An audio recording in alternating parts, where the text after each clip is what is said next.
Debate വിത്ത് മാധു സജി. ഒന്നും മറക്കാൻ പറ്റുന്നില്ലെന്ന് ഒന്നാം ദിനം തന്നെ മുഖ്യമന്ത്രി പറഞ്ഞത് വെറും വാക്കല്ല. പൊടിപിടിച്ചു കിടന്നതും പാതി വഴിയിൽ നിന്നതും 10 വർഷത്തിനിടയിലെ ഏതോ വളവിൽ വെച്ച് അപ്രത്യക്ഷമായതും അങ്ങനങ്ങുമായുകില്ല.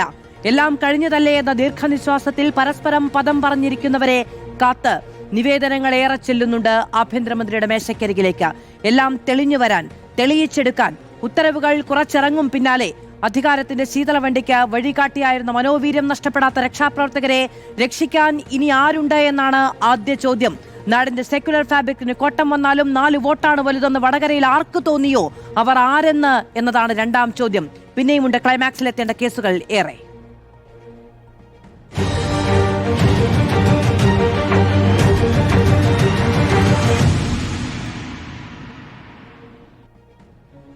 അഡ്വക്കേറ്റ് വി ആർ അനൂപ് കോൺഗ്രസിൽ നിന്ന്, ഡോക്ടർ പി കെ ഗോപൻ CPM-ൽ നിന്ന്, ശ്രീ ജേക്കബ് ജോർജ് രാഷ്ട്രീയ നിരീക്ഷകൻ, ശ്രീ ജോർജ് പൊടിപ്പാറ രാഷ്ട്രീയ നിരീക്ഷകൻ എന്നിവർ നമ്മളോടൊപ്പം തത്സമയം ചർച്ചയിൽ. ശ്രീ വി ആർ അനൂപ്, കേൾക്കാമോ?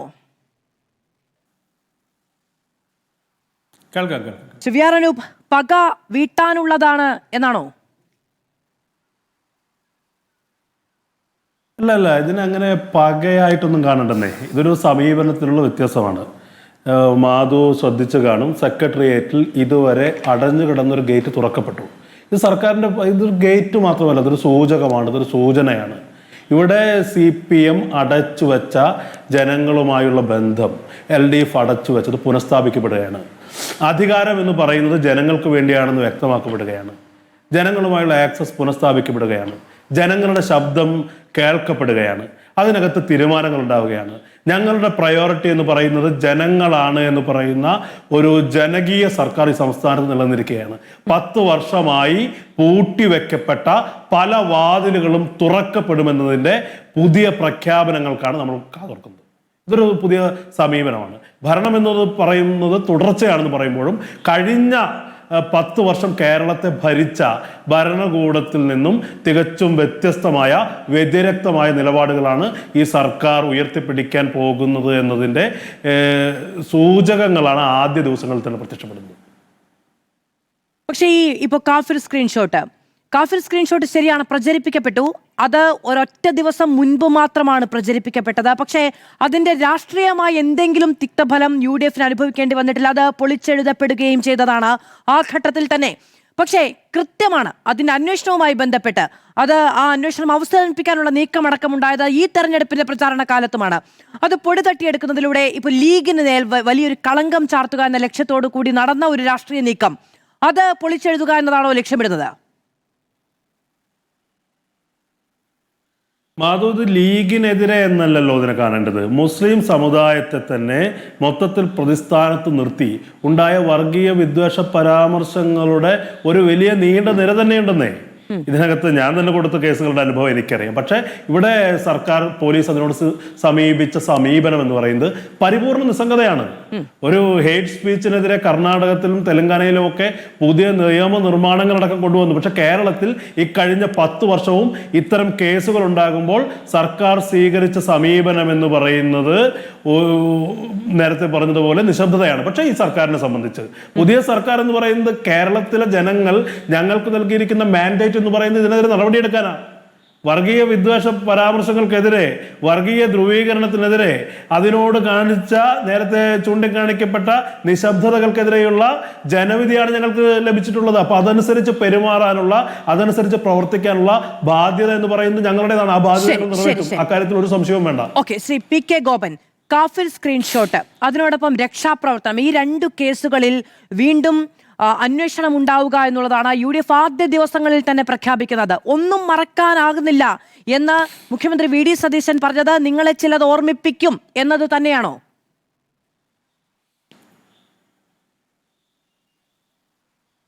അല്ല, ഒരു ഗവൺമെൻറ്, ശ്രീമതി മാധു, ഒരു ഗവൺമെൻറ് മാറി വരുമ്പോൾ ഇത്തരം ചില കേസുകളിൽ പുനരന്വേഷണം വരാം, ചില കേസുകൾ റദ്ദാക്കപ്പെടാം, ചില പുതുതായിട്ട് നിയമ നടപടികൾ സ്വീകരിക്കാം. അതൊക്കെ ഭരണമാറ്റം വരുമ്പോൾ സ്വാഭാവികമായിട്ട് കടന്നു വരുന്ന കാര്യങ്ങളാണ്. എന്നാൽ ഇതിൻ്റെ വസ്തുത, യാഥാർത്ഥ്യബോധത്തോടുകൂടി ഈ കാര്യങ്ങൾ കാണുമ്പോൾ അടഞ്ഞു കിടന്ന പലതും ഞങ്ങൾ തുറന്ന് സമർപ്പിക്കുകയാണെന്ന് പറയുമ്പോൾ ഏതൊക്കെ കാര്യങ്ങളാണ് നമ്മുടെ അധികാരത്തിൻ്റെ ഇടനാഴികളിൽ പല ദല്ലാളന്മാർക്കും പലതും അടച്ചു വച്ചിരുന്നു. അതൊക്കെ തുറന്നു കൊടുക്കാനാണ് ഉദ്ദേശമെങ്കിൽ അത് തുറക്കട്ടെ, അവരെ ജനം തിരിച്ചറിയട്ടെ. പക്ഷേ കേരളത്തിലെ പോലീസിനെ സംബന്ധിച്ച്, കേരളത്തിലെ ആഭ്യന്തര വകുപ്പിനെ സംബന്ധിച്ച് രാജ്യത്തിനാകെ മാതൃകയായ ഒരുപാട് നടപടികൾ സ്വീകരിച്ച ഒരു ആഭ്യന്തര വകുപ്പാണ്. അതിൽ നമ്മുടെ സംസ്ഥാനത്ത് പൊതുവെ നിയമസമാധാനം സംരക്ഷിക്കുന്നതിൽ വളരെ എഡ്യൂക്കേറ്റഡായ ഒരു പോലീസ് വിങ് കേരളത്തിനുണ്ട്. മിക്കവാറുമുള്ള നമ്മുടെ CPOമാരും അത് പ്രത്യേകിച്ച് വനിതാ പോലീസുകാരൊക്കെ ഉയർന്ന ബിരുദമുള്ളവരാണ്. ഒരു PG ബിരുദമൊക്കെ ഇല്ലാത്തവരുടെ എണ്ണം പോലീസിൽ വളരെ കുറവാണ്. നമ്മളൊക്കെ പണ്ട് കാലത്ത്, ഞങ്ങളൊക്കെ വളരെ വർഷങ്ങൾക്ക് മുമ്പ് പോലീസിനെ കുറിച്ച് പറയുമ്പോൾ പോലീസിലെ ഈ വിദ്യാഭ്യാസരഹിതമായിട്ടുള്ളൊരു വിങ്ങായിട്ടാണ് പണ്ട് പോലീസിനെ കണ്ടിരുന്നത്. ഇടിയൻ നാരായണപിള്ള, ഹേഡ് കുട്ടൻപിള്ള എന്നൊക്കെ പറഞ്ഞുള്ള നാടക കഥാപാത്രങ്ങളൊക്കെ പോലീസിലുണ്ടായിരുന്നു. ആ സ്ഥാനത്ത് നമ്മുടെ സ്കോട്ട്ലൻഡ് യാർഡ് പോലീസിനെ പോലും വെല്ലുന്ന വിധത്തിലോ അല്ലെങ്കിൽ അവർക്ക് കിടപിടിക്കുന്ന വിധത്തിലോ ഉള്ള നല്ല എഡ്യൂക്കേറ്റഡും പവർഫുള്ളുമായ വളരെ ബുദ്ധി കൗശലമുള്ള പോലീസ് സേന നമുക്കുണ്ടായി. ഇപ്പോൾ LDF ഗവൺമെൻറ് 2016 അധികാരത്തിൽ വരുമ്പോൾ ആ പോലീസ് സേനയ്ക്ക് തുവൽ ചാർത്തിക്കൊണ്ട് ബഹുമാന്യനായ ഉമ്മൻചാണ്ടി സാറിൻ്റെ കാലത്ത് നടന്ന ജിഷ വധക്കേസിലെ പ്രതിയെ പിടിക്കാൻ കഴിയാതെ ഡോക്ടർ ഗോപൻ, ഒന്നാം പിണറായി വിജയൻ സർക്കാർ ഏറ്റവും കൂടുതൽ പഴി കേട്ടത് ഇതേ ആഭ്യന്തര വകുപ്പിന് കീഴിലുള്ള പോലീസിന്റെ മർദ്ദനമുറകളെ കുറിച്ചാണ്. ഓരോ ലോക്കപ്പ് മരണങ്ങളായി എണ്ണി പറയാൻ കഴിയുന്ന സാഹചര്യങ്ങളുണ്ടായിരുന്നു. നിയമസഭയിലടക്കം വ്യക്തമാക്കപ്പെട്ട കണക്കുകളുണ്ടായിരുന്നു. അത് ഒന്നാം സർക്കാരിന്റെ കാലം. അതവിടെ നിൽക്കട്ടെ. നമുക്ക് ഈ പൊൻതൂവലുകളെ കുറിച്ച് ഈ ഘട്ടത്തിൽ, പോയ പൊൻതൂവലുകളെ കുറിച്ച് ഈ ഘട്ടത്തിൽ പറയേണ്ടതില്ല എന്ന് തോന്നുന്നു. അതിനുശേഷം ഈ രണ്ടു കാര്യങ്ങളിലേക്ക് മാത്രം വരികയാണെങ്കിൽ പോലും ഇതേ ആഭ്യന്തര വകുപ്പ് മുൻ മുഖ്യമന്ത്രിക്ക് കീഴിലാണ് ഉണ്ടായിരുന്നത്. ഇപ്പോഴത്തെ സാഹചര്യമല്ല. അവിടെ നിന്ന് അദ്ദേഹത്തിന്റെ ഗൺമാന്മാർ ആ വാഹനത്തിൽ നിന്ന് പോലീസ് പിടിച്ചു മാറ്റിയ പ്രതിഷേധക്കാർക്ക് നേരെ ഇറങ്ങി വന്ന് ഉപയോഗിക്കാൻ കഴിയാത്ത ലാത്തി ഉപയോഗിച്ചവരുടെ കഴുത്തിന് മുകളിൽ തല്ലിയെന്ന് അന്വേഷണ റിപ്പോർട്ടുണ്ടായിരുന്നു ചൈത്ര തെരേസ ജോൺഡെ.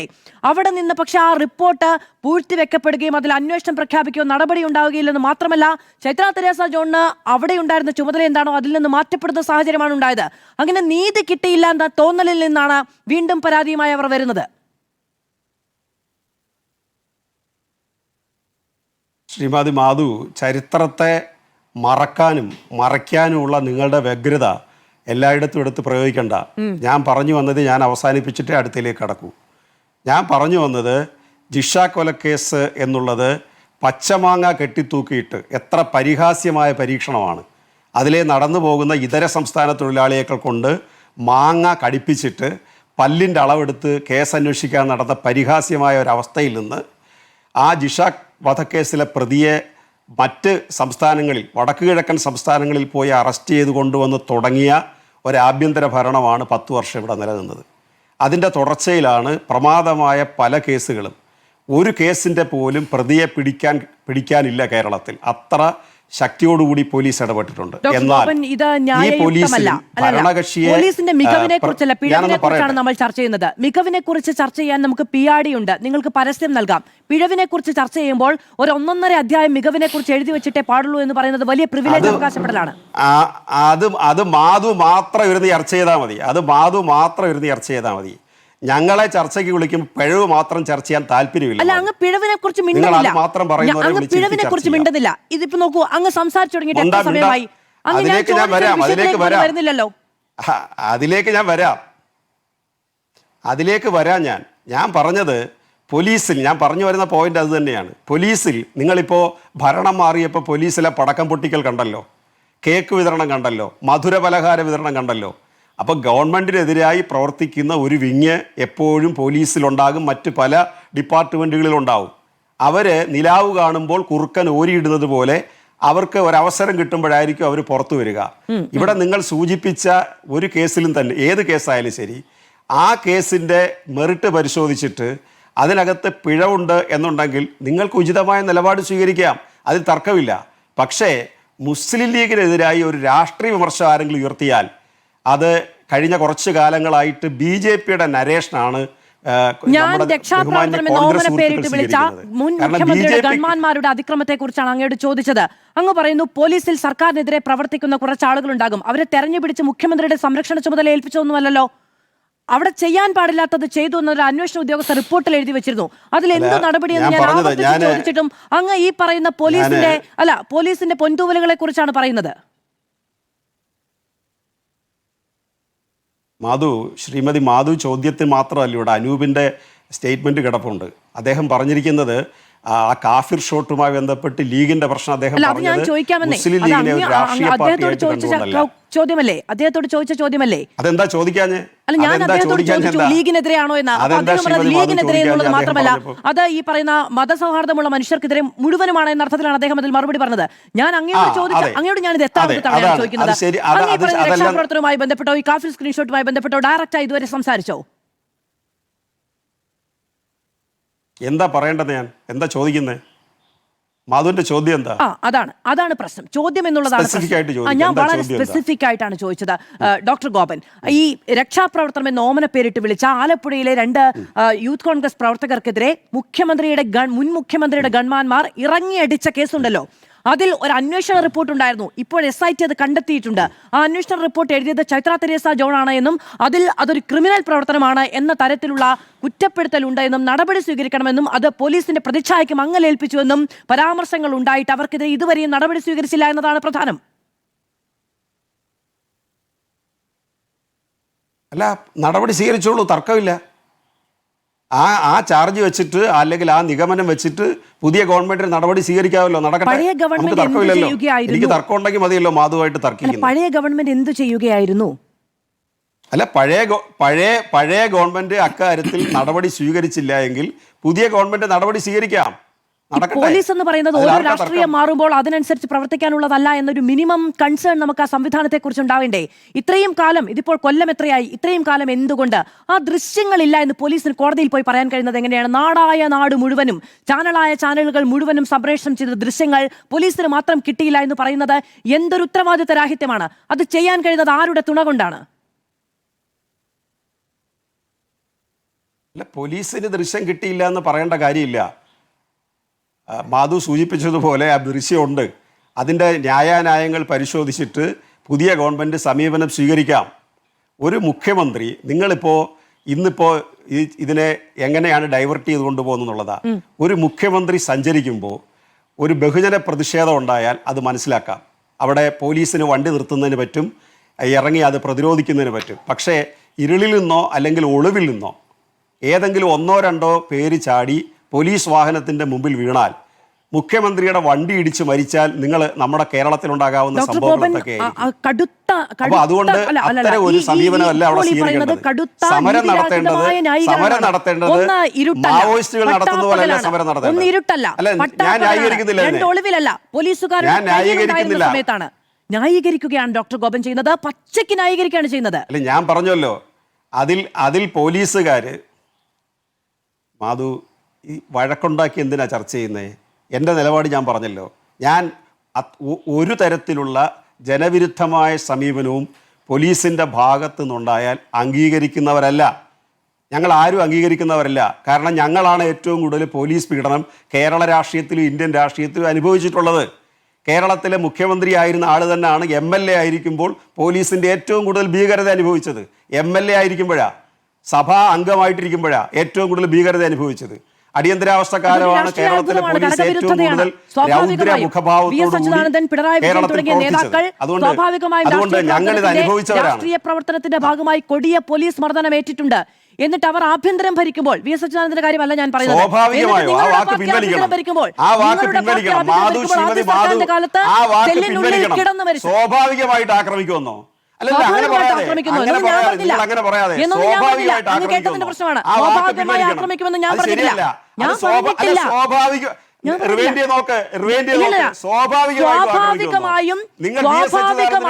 പ്രതിപക്ഷത്തായതുകൊണ്ട് ഡോക്ടർ ഗോപൻ അങ്ങ് തെറ്റിദ്ധരിച്ചു. ഞാൻ പറഞ്ഞത് അതാണ് ഘടകവിരുദ്ധത എന്നാണ് പറഞ്ഞത്. കേട്ടോണ്ടിരിക്കുന്നവരോട് ചോദിച്ചാൽ മതി. ശരി, ഞാൻ പറയാം. പറഞ്ഞുകൊണ്ടേയിരിക്കുകയാണെങ്കിൽ ഞാൻ മിണ്ടാതിരിക്കുകയും ചെയ്യാം ഡോക്ടർ ഗോപൻ, ഞാൻ മിണ്ടാതിരിക്കുകയും ചെയ്യാം. ഞാൻ പറഞ്ഞത്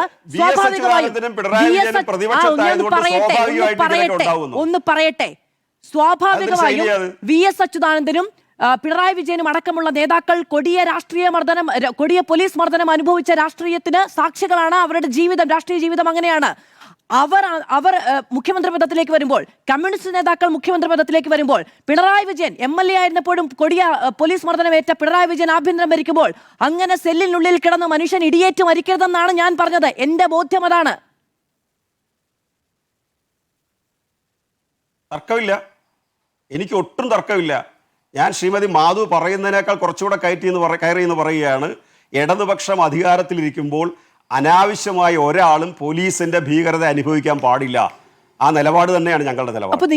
അതിൽ ഘടകവിരുദ്ധമായിട്ട് എന്തെങ്കിലും സംഭവിച്ചിട്ടുണ്ടെങ്കിൽ, മാത്രമല്ല അങ്ങനെ സംഭവിച്ചു എന്നതിനപ്പുറത്തേക്ക് അന്വേഷണത്തിലും ആ രക്ഷാപ്രവർത്തനം നടന്നു എന്നതാണ് പ്രശ്നം. ഡോക്ടർ ഗോപൻ, അന്വേഷണത്തിലും ഒരു റിപ്പോർട്ട് ഉണ്ടായിട്ട് അത് പൂഴ്ത്തിവെച്ചു എന്ന ഇടത്താണ് വീണ്ടും എന്നിട്ട് അങ്ങ് പറയാണ്, ഞാൻ അത്ഭുതത്തോടു കൂടി നോക്കിയാണ് ഡോക്ടർ ഗോപൻ, അങ്ങ് പറയാണ് അങ്ങനെ സംഭവിച്ചെങ്കിൽ പുതിയ സർക്കാർ അന്വേഷിക്കട്ടെ എന്ന്. അത് രാഷ്ട്രീയമനുസരിച്ച് ഭരണം മാറുമ്പോൾ നീതിയുക്തമായി പ്രവർത്തിക്കേണ്ട ഒരു സംവിധാനമാണ് പോലീസ് സംവിധാനം എന്ന് എഴുതിത്തള്ളതിന് തുല്യമാണ്. എനിക്കതിൽ വലിയ മനോവേദനയുണ്ട്. ഡോക്ടർ ഗോപൻ, ഞാൻ അങ്ങേക്ക് വരാം. ശ്രീ ജേക്കബ് ജോർജ്, അതുപോലെ തന്നെ കേരളത്തിന്റെ സൗഹാർദ്ദമായ സാമുദായിക രാഷ്ട്രീയത്തിൽ സാമുദായിക സൗഹാർദ്ദത്തിന് വലിയ കളങ്കം ഉണ്ടായ ഒന്നാണ് ഈ വടകര ഇഷ്യൂ, കാഫിർ സ്ക്രീൻഷോട്ടുമായി ബന്ധപ്പെട്ട പ്രശ്നം. ശ്രീ ജേക്കബ് ജോർജ്, അങ്ങേക്ക് കേൾക്കാമോ? ശരി, ഞാൻ ശ്രീ ജേക്കബ് ജോർജിന് കേൾക്കാൻ കഴിയുന്നില്ല, ഞാൻ അങ്ങേലേക്ക് വരാം. ശ്രീ ജോർജ് പടിപ്പാറ, ഇപ്പൊ നോക്കൂ, ഈ വടകര കാഫിർ സ്ക്രീൻഷോട്ടുമായി ബന്ധപ്പെട്ട പ്രശ്നം, രക്ഷാപ്രവർത്തനവുമായി ബന്ധപ്പെട്ട വിഷയം, ഈ കാര്യങ്ങളിലൊക്കെ ഒരു തുടരന്വേഷണം ഉണ്ടാവുകയാണ്. പക്ഷേ അത് നൽകുന്ന ഒരു സന്ദേശമുണ്ട്. അത് പഴയ സർക്കാർ നടത്തിയതല്ല യഥാർത്ഥ ഈ അന്വേഷണം, പുതിയ സർക്കാർ വരുമ്പോഴാണ് ഇങ്ങനെ എന്ന് പറയുമ്പോൾ ഇതിന് വീണ്ടും തുടർച്ചയുണ്ടാകും. ഈ 5 വർഷം കഴിയുമ്പോൾ അടുത്ത രാഷ്ട്രീയ കേസുകളും ആ നിലയ്ക്ക് അന്വേഷിക്കപ്പെടും. ഇപ്പോൾ ഇന്നലെയൊക്കെ വലിയ തോതിൽ CPM-ന്റെ ഹാൻഡിലുകളിൽ പ്രചരിപ്പിക്കപ്പെട്ട ഒരു ദൃശ്യമുണ്ട്. പോലീസിന്റെ ഒരു പോലീസ് ഉദ്യോഗസ്ഥൻ കാലെടുത്ത് ചവിട്ടുകയാണ് സമരം നടത്തിയ ഒരു ഇടത് അനുഭാവിയെ. നിങ്ങൾ അധികാരത്തിൽ വന്നപ്പോൾ ഇത് അന്വേഷിച്ചോ? ഈ നിലയ്ക്ക് സഖാക്കൾ നേരിട്ട മർദ്ദനത്തിൽ രാഷ്ട്രീയ നടപടി ഉണ്ടായോ? അങ്ങനെ വേണമെന്നുള്ള ആവശ്യങ്ങളെ എങ്ങനെയാണ് നിങ്ങൾ സ്വീകരിച്ചത് തുടങ്ങിയ ചോദ്യങ്ങൾ കൂടി ചോദിക്കുകയാണ്. നമുക്കറിയാം, കൊല്ലത്ത് ഒരു ചേട്ടനും അനിയനും സഖാക്കളാണ്, ഡിവൈഎഫ്ഐ പ്രവർത്തകരാണ്. ഡിവൈഎഫ്ഐ സംസ്ഥാന സെക്രട്ടറി അടക്കം അവരെ പോയി സന്ദർശിക്കുകയും ചെയ്തു. പോലീസ് സ്റ്റേഷനിൽ നിന്ന് ക്രൂരമായ മർദ്ദനം ഏൽക്കേണ്ടി വന്നു. പക്ഷെ അവർക്കെതിരെ പോലും കൃത്യമായ നടപടി ആ ഘട്ടത്തിൽ ഉണ്ടായിട്ടില്ല എന്ന് പറയുമ്പോൾ അത് രാഷ്ട്രീയ താല്പര്യമാണ് എന്ന് പറയാനും കഴിയില്ല. പിന്നെ എന്തുകൊണ്ടാണ് പോലീസ് അങ്ങനെ പ്രവർത്തിച്ചത്? അതായത് പോലീസിൽ ഒരു വിഭാഗം എപ്പോഴും വല്ലാത്ത സാഡിസ്റ്റുകളായിട്ടുള്ള ആളുകളുണ്ട്. അവര് ഏത് മുന്നണി ഭരിച്ചാലും അവരുടെ ആ ഒരു സാഡിസം, അവർക്കൊരു ഇരയെ കിട്ടിയാൽ അതിനെ പീഡിപ്പിച്ച് രസിക്കുന്ന, അതിന്റെ ആ വേദനയിലും അതിന്റെ ആ ഇരയുടെ എന്താ പറയാ നൊമ്പരത്തിലും ഒക്കെ ആനന്ദം കണ്ടെത്തുന്ന ഒരു വിഭാഗം പോലീസിലുണ്ട്. അതുകൊണ്ടാണ് പോലീസിൽ ഒരു വിഭാഗം, നല്ലൊരു ശതമാനം ഏറ്റവും വലിയ ക്രിമിനലുകളെക്കാൾ വലിയ ക്രിമിനലുകളാണ് എന്ന് പറയപ്പെടുന്നു. പക്ഷെ ഇവിടുത്തെ പ്രശ്നം എന്താ? ഇപ്പോ ഈ പറഞ്ഞ ആദ്യത്തെ കേസ് അതിപ്പോ എല്ലാ ഭരണകാലത്തും ഉണ്ടെന്ന് വെച്ചോ. അത് അന്വേഷിക്കാതിരിക്കാനുള്ള കാരണം, അന്വേഷിക്കേണ്ടത് CPM ഭരണത്തിൽ വന്ന സമയത്ത് അത് അന്വേഷിക്കേണ്ടതായിരുന്നു. അവർ അന്വേഷിക്കാതിരുന്നത് എന്തുകൊണ്ടാണെന്ന് എനിക്കറിയില്ല. UDF ഭരണകാലത്തും ഇടതുമുന്നണി ഭരണകാലത്തും ഒക്കെ ഇത്തരം പോലീസ് മർദ്ദനങ്ങളും ലോക്കപ്പ് മരണങ്ങളും ഒക്കെ ഉണ്ടാകാറുണ്ട്. അതെല്ലാം അന്വേഷിക്കപ്പെടാറുണ്ട്. പലതും എവിടെയും അന്വേഷണം എത്താതെ പോലീസിനെ സംരക്ഷിച്ചുകൊണ്ടുള്ള ഉത്തരവുകളൊക്കെ വരാറുണ്ട്. ഇത് ആദ്യമായിട്ടൊന്നും അല്ല സംഭവിക്കുന്നതെന്നൊക്കെ നമുക്കറിയാം. പക്ഷെ ഇവിടുത്തെ പ്രശ്നം എന്താന്ന് വെച്ചാൽ, നവകേരള യാത്രക്കിടെ പ്രതിഷേധിച്ച യൂത്ത് കോൺഗ്രസ് പ്രവർത്തകരെ നേരത്തെ ഡോക്ടർ PK ഗോപൻ അതേക്കുറിച്ച് പറയുന്നത് കേട്ടപ്പോൾ സത്യത്തിൽ എനിക്ക് സങ്കടം തോന്നി. ഇത്ര ലാഘവബുദ്ധിയോടെയാണോ ഇതിനെയൊക്കെ കാണേണ്ടത്? ഒരു പ്രതിഷേധം എന്ന് പറയുന്നത് ഒരു കമ്മ്യൂണിസ്റ്റ് പാർട്ടിക്ക് എങ്ങനെ, അല്ലെങ്കിൽ ഒരു കമ്മ്യൂണിസ്റ്റ് മുഖ്യമന്ത്രിക്ക് എങ്ങനെ ഇത്രത്തോളം അസ്വസ്ഥത ഉണ്ടാക്കുന്ന കാര്യമാണോ ഒരു പ്രതിഷേധം? എത്രയോ വലിയ പ്രതിഷേധങ്ങൾ, എത്രയോ വലിയ കരിങ്കൊടി പ്രകടനങ്ങള്, വാഹനം തടയലടക്കം എന്തെല്ലാം മുറകള് കമ്മ്യൂണിസ്റ്റ് പാർട്ടി പ്രവർത്തകരും DYFഐയും SFIയും ഒക്കെ പ്രയോഗിച്ചിട്ടുണ്ട്. ഗവർണർക്കെതിരെ പോലും ഏറ്റവും അടുത്ത കാലത്ത് ന്യായമോ അന്യായമോ എന്തും ആകട്ടെ SFI അത്തരത്തിലുള്ള സമരങ്ങളൊക്കെ നടത്തിയത് നമ്മൾ കണ്ടിട്ടുണ്ട്. അപ്പൊ അത്തരം സമരങ്ങള് ഏറ്റവും ശക്തമായി നടത്തുന്ന ഒരു പ്രസ്ഥാനം, ആ പ്രസ്ഥാനത്തിന്റെ ഒളിഞ്ഞു നിൽക്കുന്നു, ഇരുട്ടത്ത് നിൽക്കുന്നു, പെട്ടെന്ന് ചാടി വീഴുന്നു, ഇങ്ങനെയുള്ള കാര്യങ്ങളാണ്. CPM ഈ പറയുന്നത് പോലെ കരിങ്കൊടി പ്രതിഷേധങ്ങൾ നടത്തിയപ്പോൾ നോട്ടീസ് കൊടുത്തിട്ടൊന്നുമല്ലല്ലോ അത്തരം പ്രതിഷേധങ്ങൾ നടത്തിയത്. ഇത് കാലാകാലങ്ങളായി നടക്കുന്ന ഒരു സമര രീതിയാണ്. മാത്രമല്ല, നമുക്ക് ഓർമ്മയുണ്ട് ഈ വാഹന വ്യൂഹം റോഡിൽ നിന്ന് മാറി ഈ പറയുന്ന പ്രവർത്തകർക്ക് അരികിലേക്ക് ഓടിപ്പോയൊരു ദൃശ്യം പോലും ആ കാലത്ത് വൈറലായിരുന്നു. അങ്ങനെ പോലും സമീപനമുണ്ടായി. അവിടെ 2 കാര്യങ്ങളാണ് ആലോചിക്കേണ്ടത്. ഒന്ന്, ഈ പറഞ്ഞ പ്രതിഷേധിക്കാൻ അവകാശമില്ലേ ഒരു ജനാധിപത്യ സമൂഹത്തിൽ? നമ്മുടെ സമൂഹം എന്ന് പറയുന്നത് ഒരു ജനാധിപത്യ സമൂഹമാണല്ലോ. ജനങ്ങളാൽ തെരഞ്ഞെടുക്കപ്പെട്ട ഒരു സർക്കാരാണ് അധികാരത്തിലിരിക്കുന്നത്. ആ സർക്കാരിനെ നയിക്കുന്ന മുഖ്യമന്ത്രിക്കെതിരെ പ്രതിഷേധം ഉണ്ടെങ്കിൽ അത് പ്രതിഷേധിക്കുക എന്നുള്ളത് ഈ ജനാധിപത്യ സമൂഹത്തിൽ ഏത് പ്രസ്ഥാനത്തിന്റെയും ഏത് യുവജന സംഘടനയുടെയും അവകാശമാണ്. ഇവിടെ എന്താ നടന്നത്? അവർ ഒരു വടി കെട്ടിയ കറുത്ത കൊടിയായിട്ട് പോലും അല്ല അവിടേക്ക് ചാടി വീണത്. അവരുടെ കൈവശം വെറും ഒരു കറുത്ത കൊടി മാത്രമേ ഉണ്ടായിരുന്നുള്ളൂ. അത് ഉപയോഗിച്ച് എങ്ങനെ ആക്രമിക്കാനാണ്? മാത്രമല്ല സൈഡിൽ പോലീസുകാർ ഇഷ്ടം പോലെ നിൽക്കുന്നുണ്ട്. അപ്പൊ അങ്ങനെ പ്രയോഗിച്ച് അവരെ ചെടിച്ചിട്ട് കൊണ്ട് ആക്രമിച്ചു, ഹെൽമറ്റ് കൊണ്ട് ആക്രമിച്ചു. അതിനുശേഷം അതിനെ മുഖ്യമന്ത്രി വിളിച്ച ആ ഒരു പേരാണ് കേരള സമൂഹത്തെ ഇത്രയേറെ ചൊടിപ്പിച്ചത്, അല്ലെങ്കിൽ ഇത്രത്തോളം ശക്തമായിട്ട് അതിനെതിരെ പ്രതികരിക്കാൻ പ്രേരിപ്പിച്ചതെന്നാണ് ഞാൻ മനസ്സിലാക്കുന്നത്. അത് രക്ഷാപ്രവർത്തനം എന്ന് വിശേഷിപ്പിച്ച മുഖ്യമന്ത്രിയുടെ വാക്കുകൾ സത്യത്തിൽ അവർക്ക് കൊണ്ട മർദ്ദനത്തെക്കാൾ അതിനെ ഒരു രക്ഷാപ്രവർത്തനം എന്ന് വിശേഷിപ്പിച്ച മുഖ്യമന്ത്രിയുടെ ഒരു വകതിരിവില്ലായ്മയാണ് സത്യത്തിൽ കേരള ജനതയെ ഇത്രത്തോളം പ്രകോപിപ്പിച്ചെന്നാണ് ഞാൻ വിചാരിക്കുന്നത്. അത് ചെയ്യാൻ പാടില്ലാത്തതാണ്. ആ രീതിയിലല്ല സമരത്തെ നേരിടേണ്ടത്, ആ രീതിയിൽ മർദ്ദിച്ചൊതുക്കേണ്ടതല്ല. പ്രതിഷേധിച്ചോട്ടെ, പ്രതിഷേധം അതിന് കടന്നാൽ അതിനെ നിയന്ത്രിക്കണം. പക്ഷെ ഡിവൈഎഫ്ഐക്കാരും പോലീസുകാരും അവരെ നേരിടേണ്ടത് ഇങ്ങനെയല്ല എന്ന് അന്ന് ശ്രീ പിണറായി വിജയൻ എന്ന മുഖ്യമന്ത്രി കുറച്ച് മനുഷ്യത്വപരമായിട്ട് സംസാരിച്ചിരുന്നെങ്കിൽ പിന്നീട് ഗൺമാന്മാരുടെ ആക്രമണം ഉണ്ടാവില്ല. ആ ഗൺമാന്മാര് നടത്തിയത് പോലീസ് പിടിച്ചു മാറ്റി ഒരു വശത്തേക്ക് ഒതുക്കിയ തോമസിനെയും കൂടെ ഉണ്ടായിരുന്ന ആളെയാണ് ഗൺമാന്മാര് എന്നെ പത്തല് വെച്ചാണ് തല്ലുന്നത്. മനുഷ്യനാണെന്നുള്ളൊരു തോന്നലെങ്കിലും വേണ്ടേ? അറ്റ്ലീസ്റ്റ് വളഞ്ഞിട്ട് തല്ലുക, അതും കിട്ടിയ വടി കൊണ്ട് എവിടെയാണ് അടിക്കുന്നത്? ശ്രീ ജോർജ് പടിപ്പാറ, മർദ്ദനം നടന്നു എന്നത് ശരിയാണ്, മർദ്ദനം നടന്നു എന്നത് ശരിയാണ്. നമ്മൾ ചർച്ച ചെയ്തിട്ടുണ്ട്, വലിയ വലിയ വിവാദമാവുകയും ഒക്കെ ചെയ്തു. പക്ഷെ അന്വേഷണം നടക്കുമ്പോൾ അന്വേഷണം നടത്തുന്നത് രാഷ്ട്രീയ പാർട്ടികളല്ലല്ലോ ശ്രീ ജോർജ് പടിപ്പാറ. അന്വേഷണം പോലീസ് നടത്തുമ്പോൾ അതിൽ ഒരു അട്ടിമറി ഉണ്ടാകുന്നു. അതിൽ ഈ പറയുന്ന ആളുകളെ രക്ഷാപ്രവർത്തകരെ വേണ്ടി രക്ഷാപ്രവർത്തനം നടക്കുന്നു എന്നതാണ് പ്രശ്നം. ഇപ്പൊ ഈ ചൈത്ര തെരേസ ജോണിന്റെ റിപ്പോർട്ട് ഉണ്ടായിരുന്നു എന്നുള്ളത് നമ്മൾ എത്ര പേർ അറിഞ്ഞിട്ടുണ്ട്? ആ റിപ്പോർട്ടിൽ ഇത്രയും ഗുരുതരമായ പരാമർശം ഉണ്ടായിട്ടുണ്ട് എന്നുള്ളത് പിന്നീടല്ലേ പുറത്തു വരുന്നത്. അപ്പോൾ അത് പുറത്തു വരാതിരിക്കാൻ കഴിയുന്ന രാഷ്ട്രീയ സാഹചര്യം ഒരു ഭരണത്തിന് കീഴിൽ ഉണ്ടാകുന്നതാണ് പ്രശ്നം.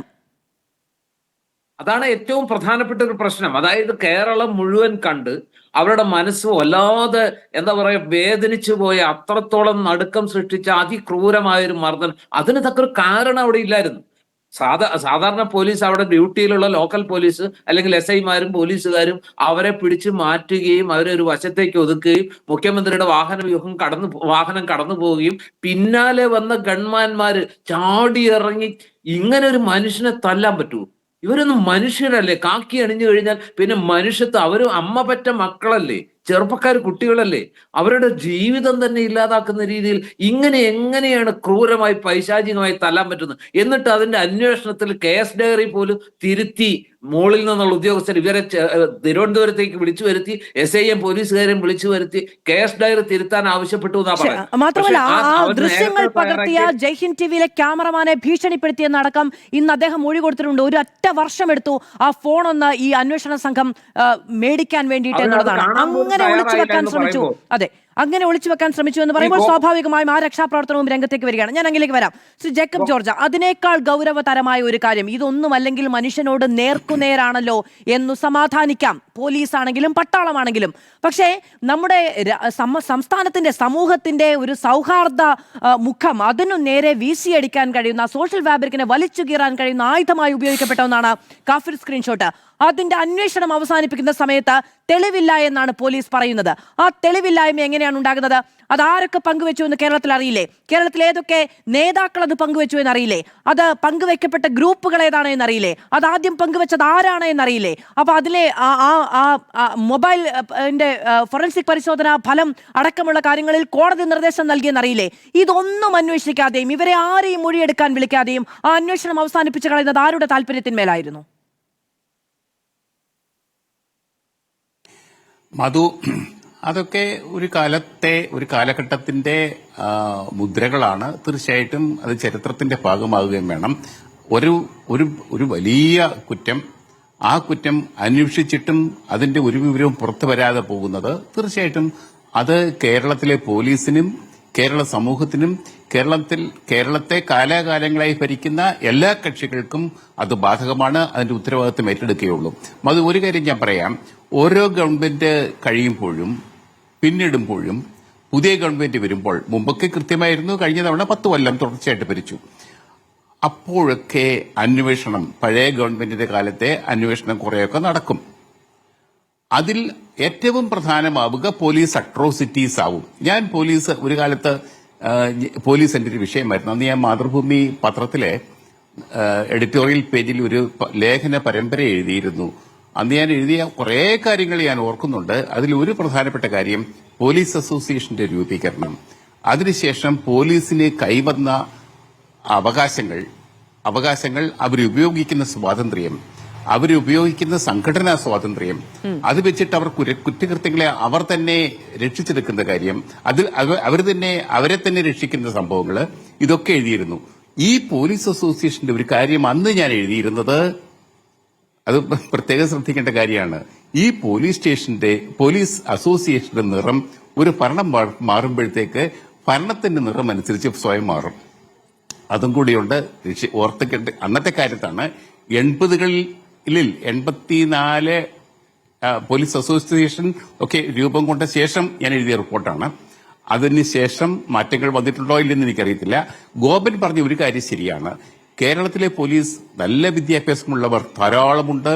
അവരുടെ നിലവാരം മാറിയിരിക്കുന്നു. പണ്ടത്തെ പോലീസ് അല്ല ഇപ്പോഴത്തെ പോലീസ്. എങ്കിൽ പോലും ഈ ശരിക്കും രക്ഷാപ്രവർത്തനം, അതിന്റെ പേരിൽ കുറെ പോലീസുകാർ കാണിച്ചത് അതിക്രൂരമായ മർദ്ദന മുറയാണ് നമ്മുടെ മനുഷ്യരോട്. ഞാൻ തിരുവനന്തപുരത്ത് ഇരിക്കുമ്പോൾ മധു, നമുക്ക് ധാരാളം രാഷ്ട്രീയ പ്രവർത്തകരെ മറ്റും കാണും. പോലീസിന്റെ അടികൊണ്ടവർ അത് കോൺഗ്രസുകാർ മാത്രമല്ല, എത്രയോ CPM-കാർ ജീവിച്ചിരിക്കുന്നത് ജീവച്ഛവമായിട്ട് ജീവിച്ചു പോകുന്ന എത്രയോ പേരെ നമ്മൾ കണ്ടിട്ടുണ്ട്. അതിന്റെയൊക്കെ എണ്ണം എടുത്താൽ അവർ സെൻസസ് എടുക്കേണ്ടത് തന്നെയാണ്. കാലാകാലങ്ങളിൽ പോലീസ് മർദ്ദിച്ചിട്ടുള്ളത്, അതായത് ഭരണപക്ഷം മാറുമ്പോൾ പോലീസിന്റെ നിറം മാറുന്നു, അവരുടെ ലാത്തിയുടെ മൂർച്ച കൂടുന്നു, അത് അവരുടെ ആക്രമണശേഷി കൂടുന്നു. ഇതൊരു പ്രധാനപ്പെട്ട കാര്യമാണ്. ഞാൻ ഒരു കാര്യം കൂടെ പറയാം. പിണറായി വിജയനെ പോലീസ് മർദ്ദിച്ച ഒരു കഥ ഞാൻ ഈയിടെ ഒരിടത്ത് ഞാൻ വിവരിക്കുകയുണ്ടായി. അത് പിണറായി തന്നെ എന്നോട് പറഞ്ഞിട്ടുള്ളതാണ്. അദ്ദേഹം മന്ത്രിയായിരുന്ന കാലഘട്ടത്തിൽ അദ്ദേഹം ഒരു രാത്രി പോലീസ് പിടിച്ചുകൊണ്ട് പോയിട്ടേ കണ്ണൂരില് അവിടെ പോലീസിന്റെ ലോക്കപ്പിൽ ഇട്ടിട്ട് ഇടിക്കുകയാണ് 2 പോലീസുകാർ. ഇടിച്ചിട്ടെങ്കിൽ ഇദ്ദേഹത്തിനൊരു കുലുക്കോ ഇല്ല. അപ്പോഴത്തേക്ക് ഇടിച്ച് ക്ഷീണിച്ച് 2 പോലീസുകാർ മാറിയിട്ട് വേറെ 2 പോലീസുകാർ വരുന്നു. വെളുക്കോളം ഇടിച്ചു. അവസാനം പിണറായി വിജയൻ തളർന്നു വീഴുന്നത് വരെ അവരിടിച്ചു. അത്രയ്ക്ക് അദ്ദേഹത്തിന് സ്റ്റാമിനയൊക്കെ ഉണ്ടായിരുന്നിരിക്കണം. ആ ദേഷ്യത്തോടു കൂടിയാണ് ഇടിക്കുന്നത്. അങ്ങനെ 2 or 3 സംഘങ്ങളെയാണ് പിണറായി വിജയനെ ലോക്കപ്പിലിട്ട് ഇടിക്കാൻ വേണ്ടി തന്നെ നിയോഗിക്കുന്നത് അന്നത്തെ പോലീസ് ഉദ്യോഗസ്ഥൻ. ഞാൻ അവരുടെ ഒന്നും പേര് പറയുന്നില്ല, കുറച്ചൊക്കെ എനിക്കറിയാം, പറയുന്നില്ല. എന്നിട്ട് അതേ പിണറായി വിജയന്റെ കാലത്താണ് അദ്ദേഹത്തിന്റെ രക്ഷാപ്രവർത്തനം എന്ന് വിശേഷിപ്പിച്ച ഈ സംഭവം ഉണ്ടാകുന്നത്. അദ്ദേഹത്തിന്റെ അംഗരക്ഷകർ തന്നെയാണ് അടിക്കുന്നത്. അടി ഭീകരം തന്നെയാണ്. കുറെ കുട്ടികളാണ് അംഗപ്രതിക്കുന്നത്. അവരെന്ത് കുറ്റം ചെയ്താലും ശരി, അങ്ങനെ മർദ്ദിക്കേണ്ട കാര്യമില്ല. അത് ഉപയോഗിക്കരുതാത്ത ലാത്തി ചാർജിൽ ഉപയോഗിക്കരുതാത്ത ലാത്തി വടി ഉപയോഗിച്ചിട്ടാണ് അവരെ അടിക്കുന്നത്. അതും ആഞ്ഞ് തലയ്ക്ക് അടിക്കുകയാണ്. ഞാൻ പോലീസ് ട്രെയിനിങ് ദൃശ്യം അത് വളരെ പ്രകടവുമായിരുന്നു. പോലീസുകാർ പിടിച്ചു മാറ്റിയവരാണ്. ആ പോലീസുകാർ തന്നെ, അവിടെ ക്രമസമാധാന ചുമതലയുണ്ടായിരുന്ന പോലീസുകാർ തന്നെ അമ്പരപ്പോടുകൂടിയാണ് തിരിഞ്ഞു നോക്കുന്നത് എന്താണ് സംഭവിക്കുന്നത് എന്ന്. ദൃശ്യങ്ങളിൽ അത്രമേൽ വ്യക്തവുമാണ്. പിന്നെ ഈ പോലീസുകാർ തല്ലുമോ എന്ന് ചോദിച്ചാൽ അതിൽ വിദ്യാഭ്യാസമൊന്നും ഒരു മാനദണ്ഡമേ അല്ല എന്നുള്ളതാണ്. നമുക്ക് ജോർജ് ഫ്ലോയ്ഡ് എന്നൊരു കറുത്ത വർഗ്ഗക്കാരനെ കഴുത്തിൽ കാൽമുട്ടമർത്തി കൊന്നു കളഞ്ഞ ആളുണ്ട്. വലിയ വികസനവും വലിയ വിദ്യാഭ്യാസവും ഒക്കെ അവകാശപ്പെടുന്ന ഒരു രാജ്യത്തിന്റെ പോലീസ് പ്രതിനിധിയാണ്. എന്താണ് കാര്യം? അതിലൊന്നും കാര്യമില്ല. മർദ്ദകൻ എന്നും മർദ്ദകനായിരിക്കും എന്നുള്ളതേ ഉള്ളൂ. അത് പിണറായി വിജയനെ മർദ്ദിച്ച പോലീസും മർദ്ദകനാണ്, ഇപ്പോഴത്തെ പോലീസും മർദ്ദകനാണ്. ഒരുപക്ഷെ ത്വര ഇപ്പോൾ കൂടുതലായിരിക്കും. കാരണം പോലീസ് സ്റ്റേഷനിലടക്കം CCTV ദൃശ്യങ്ങളും നാട് മുഴുവൻ CCTV ദൃശ്യങ്ങളും ഇത്രയധികം സമൂഹ മാധ്യമങ്ങളും ജനകീയ ഇടപെടലും ഒക്കെ ഉണ്ടാകുമ്പോഴും ആളുകൾക്ക് മേൽ കൈവെക്കാൻ കഴിയുന്നുണ്ടെങ്കിൽ ആ ത്വര, മനുഷ്യന്റെ ആരോഗ്യത്തിനുമേലും ശരീരത്തിനുമേലും കൈവെക്കാൻ കഴിയുന്ന ത്വര കുറച്ച് കൂടിയിട്ടുണ്ടെങ്കിലേ ഉള്ളൂ കാലം പുരോഗമിക്കുമ്പോൾ എന്നുള്ളതാണ് നമുക്ക് പറയാൻ കഴിയുന്ന ഒരു അഭിപ്രായം. അഡ്വക്കേറ്റ് VR അനൂപ്, ഇപ്പോ ഈ സർക്കാർ വന്നതിന് ശേഷം പക്ഷെ അങ്ങ് പറയുന്നു പകയല്ല എന്ന്. പോലീസിൽ കൂട്ട സ്ഥലം മാറ്റമുണ്ട്. ഇന്നിപ്പോൾ ഈ അഡ്മിനിസ്ട്രേറ്റീവ് ട്രൈബ്യൂണൽ നടപടി സ്വീകരിച്ചിട്ടുണ്ട്. 2 ആഴ്ചത്തേക്ക് ആ സ്ഥലം മാറ്റങ്ങളിൽ ചിലത് സ്റ്റേ ചെയ്തിട്ടുണ്ട്. അപ്പോൾ നിങ്ങൾ വരുമ്പോൾ സ്വീകരിക്കുന്നത് പകയല്ല എന്ന് പറയുമെങ്കിലും രാഷ്ട്രീയമായി മേൽക്കൈ നേടാൻ കഴിയുന്ന സാഹചര്യങ്ങളിലൊക്കെ അത് പ്രയോഗിക്കുന്നുണ്ട് അധികാരം. അല്ല, അതൊരു പുതിയ സർക്കാർ വരുമ്പോൾ സർക്കാരിന് സ്വാഭാവികമായി അതിൻ്റെ പ്രയോറിറ്റീസ് ഉണ്ടാകുന്നേ. ഒരു സ്ഥലത്ത് ആരെ ഇരുത്തണമെന്ന് സർക്കാരിൻ്റെ തീരുമാനിക്കുന്നത്, ഉദ്യോഗസ്ഥ ഭരണമല്ലല്ലോ. അതിനു മുന്നിൽ രാഷ്ട്രീയമായ പൊളിറ്റിക്കൽ കൺട്രോൾ ഉണ്ട്. അത് എല്ലാ കാലത്തുള്ളതാണെന്നേ. ഏതൊക്കെ സ്ഥലങ്ങളിൽ ആരെ ഇരുത്തണമെന്ന് അതാത് കാലത്ത് സർക്കാരുകളാണ് തീരുമാനിക്കുന്നത്. ഞങ്ങൾ പറഞ്ഞത് അതല്ല. ഭരണം സാങ്കേതികമായി തുടർച്ചയാകുമ്പോഴും ഞങ്ങൾക്ക് ചില കാര്യങ്ങൾ നിലപാടുണ്ടെന്നേ. ഞാൻ തുടങ്ങിയത് തന്നെ അവിടെ നിന്നാണ്. അവിടെ ഞങ്ങളൊരു ഗേറ്റ് തുറക്കുന്നു എന്നതിൻ്റെ അർത്ഥം ഒരു സെക്രട്ടേറിയറ്റിലെ ഗേറ്റ് മാത്രമല്ല, ജനങ്ങളുമായി എവിടെയൊക്കെയാണോ അടച്ചു വച്ചിരിക്കുന്നത്, ബന്ധം ഈ മുറിച്ചു വെക്കപ്പെട്ടിരിക്കുന്നത്, അവിടെയൊക്കെ ബന്ധം പുനഃസ്ഥാപിക്കും. ഈ പറയുന്ന നേരത്തെ ബഹുമാന്യനായ ഗോവിന്ദ് സാർ പറഞ്ഞത് എന്താ? അദ്ദേഹം പറഞ്ഞത് സർക്കാർ അധികാരത്തിൻ്റെ ഇടനാഴികളിൽ വരുന്ന ജനങ്ങളെയൊക്കെ ദല്ലാളുകളായി കണ്ടതാണെന്നേ ഇവരുടെ പ്രശ്നം. അധികാരത്തിൽ നിന്ന് ജനങ്ങളെ അകറ്റി നിർത്തിയതാണ് ഇവരുടെ പ്രശ്നം. കഴിഞ്ഞ 10 വർഷം അധികാരത്തിൻ്റെ ഇടനാഴികൾ കയറി വിഹരിക്കാൻ അവസരമുണ്ടായത് ആർക്കാ? പല കാര്യങ്ങളിലകത്തും ഈ പറയുന്ന CPM-ൻ്റെ അണികളടക്കം വീണ്ടും വിചാരം നടത്തുമ്പോൾ ഇപ്പോഴും ഗോവിന്ദ് സാറിനെ പോലുള്ള ആളുകൾ പോലീസിൻ്റേത് പൊന്തൂവലകളാണെന്ന് കരുതിയിരിക്കുകയാണെങ്കിൽ എനിക്കൊന്നും പറയാനില്ല. സ്വയം മാറാൻ വിചാരിക്കാത്ത ആളുകളെ ആർക്കും മാറ്റാൻ കഴിയില്ല. ഇപ്പോഴും അദ്ദേഹം പറയുന്ന പിണറായി വിജയൻ്റെ കാലത്ത് പോലീസിന് പൊന്തൂവലുണ്ട്. ഈ പൊന്തൂവലിനാണ് ജനം മറുപടി കൊടുത്തത്. ഈ പറയുന്ന പോലീസിൻ്റെ മുഖ്യമന്ത്രിയുടെ ഗൺമാനെ ഉപയോഗിച്ച് രക്ഷാപ്രവർത്തനം നടത്തിയപ്പോൾ അവിടെ രക്ഷാപ്രവർത്തനത്തിന് വിധേയമായ ആൾ MLA ആയത് പ്രതീകാത്മകമായ മറുപടിയാണ്. ഇവിടെ കഴിഞ്ഞ 10 വർഷത്തെ എന്തിൻ്റെ പേരിലാണോ ജനങ്ങൾ ഈ പറയുന്ന ആളുകളെ ഒറ്റപ്പെടുത്തിയത്, അതിനെ വീണ്ടും ഞങ്ങൾ ആ നിലപാടിൽ ഉറച്ചു നിൽക്കുന്നു എന്ന് ഇപ്പോഴും പറയുകയാണെങ്കിൽ ആർക്ക് എന്ത് ചെയ്യാൻ കഴിയും? ഇവിടെ കാര്യങ്ങൾ വളരെ വ്യക്തമാണ്. ജനങ്ങളോടുള്ള പെരുമാറ്റം, അതിൻ്റെ ഔദ്ധത്യം, അഹങ്കാരം, ഇതിനൊക്കെ കിട്ടിയൊരു വലിയ മറുപടി ആയിട്ടാണ് ഇതിനെ വിലയിരുത്തേണ്ടത്. അതിന് പകരം ഞങ്ങൾ ശരിയായിരുന്നു, ഇന്നലെ ശരിയായിരുന്നു, അന്വേഷണത്തിന് വേണ്ടിയിട്ട് മുഖ്യമന്ത്രിയുടെ അടുത്തേക്ക് നിവേദനം നൽകിയിട്ടുണ്ട്. ഇന്ന് നിങ്ങളുടെ MLA കൂടിയായ പഴകുളം മധു ഈ കാര്യം കോടതിയിൽ പോയതാണ്. കോടതിയിൽ പോയി കോടതി തന്നെ ഡിനേ ചെയ്തൊരു ആവശ്യമാണ്. അപ്പോൾ അത് സർക്കാരിലേക്ക് മുഖ്യമന്ത്രിയുടെ അടുത്തേക്ക് ഒരു നിവേദനം കൊടുക്കുമ്പോൾ ഞങ്ങൾ എന്തൊക്കെയോ ചെയ്യുന്നു എന്ന ഒരു സന്ദേശം കൊടുക്കൽ മാത്രമാണോ? അല്ലല്ലോ. ഇവിടെ കോടതി ഒരാൾക്ക് സമീപിക്കാം.